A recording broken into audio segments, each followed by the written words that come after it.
Europe 1. Le journal de 7h sur Europe 1, Thomas Schnell. Bonjour Thomas. Bonjour Dimitri, bonjour à tous.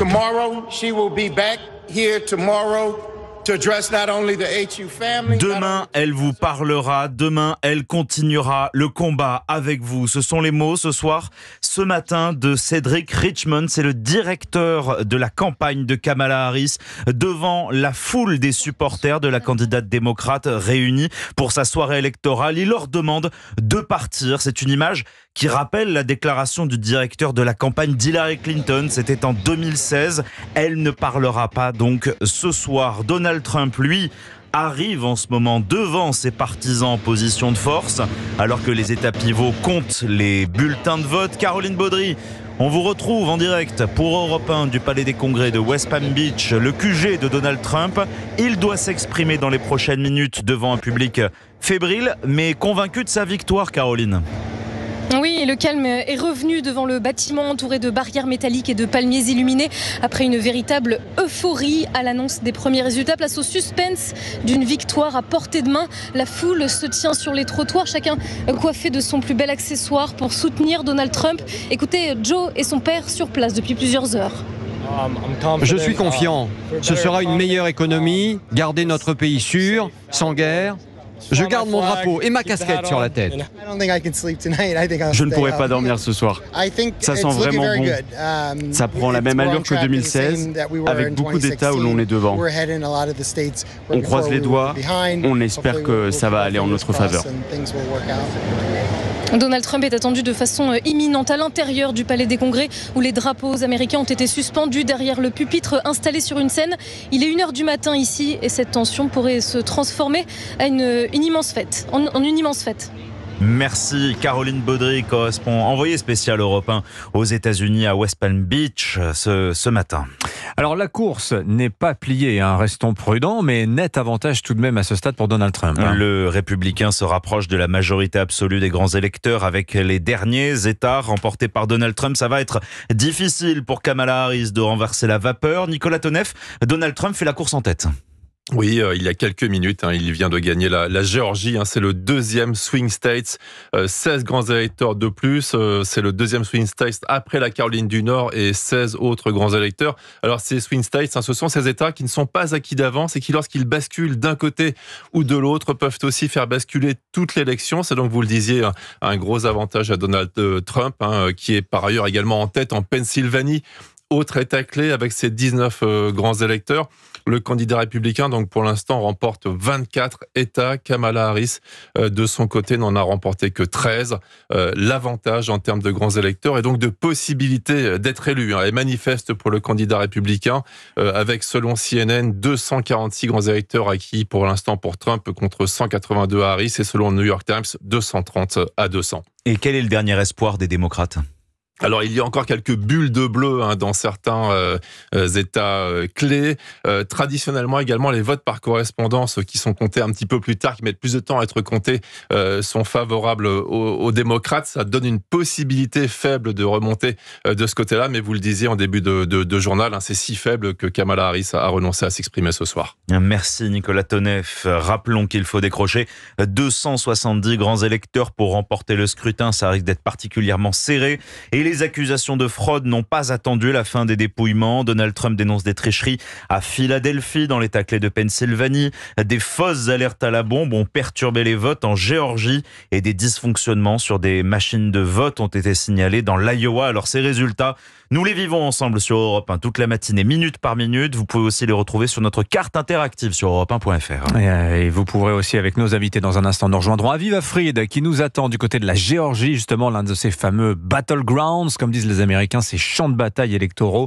Gérard Carrero, aussi grand spécialiste des États-Unis, sera à 8h10 l'invité de Sonia Mabrouk. Il est 7h05 sur Europe 1, à la une en France également. Paris vient de signer un accord de réadmission inédit avec le Kazakhstan. Le vaste pays d'Asie centrale va servir de hub à une partie des immigrés priés de repartir de France. Le président kazakh était en France. Kassym-Jomart Tokayev a rencontré Emmanuel Macron pour échanger sur le nucléaire, mais aussi d'immigration. Donc, Jacques Serret, de quoi s'agit-il exactement ? Eh bien, il est censé permettre la réadmission de Kazakhstanais dans leur pays, mais pas seulement. Ce document ouvre également la voie à l'expulsion de ressortissants de pays tiers ou apatrides vers la capitale, Astana, dans la mesure où ils ont un titre de séjour kazakhstanais ou s'ils ont transité par le Kazakhstan. Alors cet accord ne le dit pas explicitement, mais concrètement, l'un de ses objectifs est notamment de renvoyer les Afghans sous OQTF vers le Kazakhstan, une forme de sous-traitance dans la mesure où la France n'expulse pas vers Kaboul, tenu par les talibans. Bruno Retailleau négocie également d'autres accords semblables avec l'Irak et l'Égypte. En attendant, un conseiller de l'exécutif se félicite de cette avancée. Il s'agit, je cite, du premier accord de ce type entre la France et un pays d'Asie centrale. Reste que tout cela n'est pas sans contrepartie. Fidèle à la ligne du en même temps, Emmanuel Macron s'est engagé à soutenir les négociations entre Astana et l'Union européenne pour faciliter la délivrance de visas pour les ressortissants kazakhstanais. L'assassin présumé de Philippines doit être extradé vers la France aujourd'hui. Cette jeune étudiante qui avait été retrouvée morte et enterrée dans le bois de Boulogne près de Paris. Son meurtrier présumé doit être remis par les autorités suisses à la police française. Le suspect, un Marocain sous OQTF, est soupçonné de l'avoir violée puis d'assassiner cette étudiante de 19 ans fin septembre. Arrêté en Suisse, il a finalement accepté d'être transféré aux autorités françaises après un premier refus.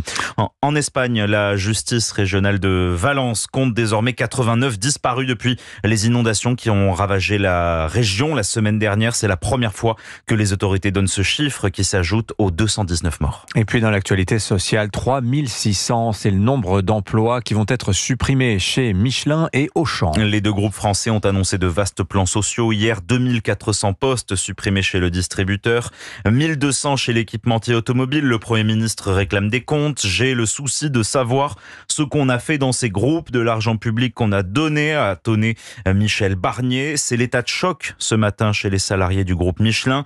1200 emplois sur le carreau. La fermeture des deux usines à Vannes et Cholet avant 2026 provoque une grève. D'ailleurs, reportage à Cholet, Sandrine Prioul.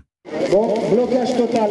Un blocage total est prévu pour durer. Toute la nuit, ils se sont relayés devant l'épaisse fumée noire des pneus qui se consument, mais n'apaisent pas la colère du délégué sud, Cédric Epron. On est fâché forcément. On est fâché de la prendre comme ça. On est fâché de foutre 1000 personnes à la porte comme ça. On a été pris comme des chiens. Hier, j'ai un collègue, sa fille a pleuré. Papa, t'as perdu ton travail. Comment on va faire? C'est compliqué à gérer pour tout le monde. Donc là, on va s'organiser pour la lutte. On va essayer d'obtenir le maximum. Compliqué aussi de faire face à la sidération de salariés comme Marine. Moi, j'ai 2 enfants. Je viens juste de me paxer avec mon conjoint. Et puis là, maintenant, j'ai plus rien. On donne notre vie, notre carrière à une entreprise. Et puis derrière, on se prend à des coups de couteau. Ils nous promettent de nous aider à retrouver quelque chose. Mais ça, on est 1200. Alors qu'est-ce que ça va donner? On est OK là-dessus. Son gilet CGT sur le dos, David Guilbault tente d'organiser la lutte, mais n'emmène pas large non plus.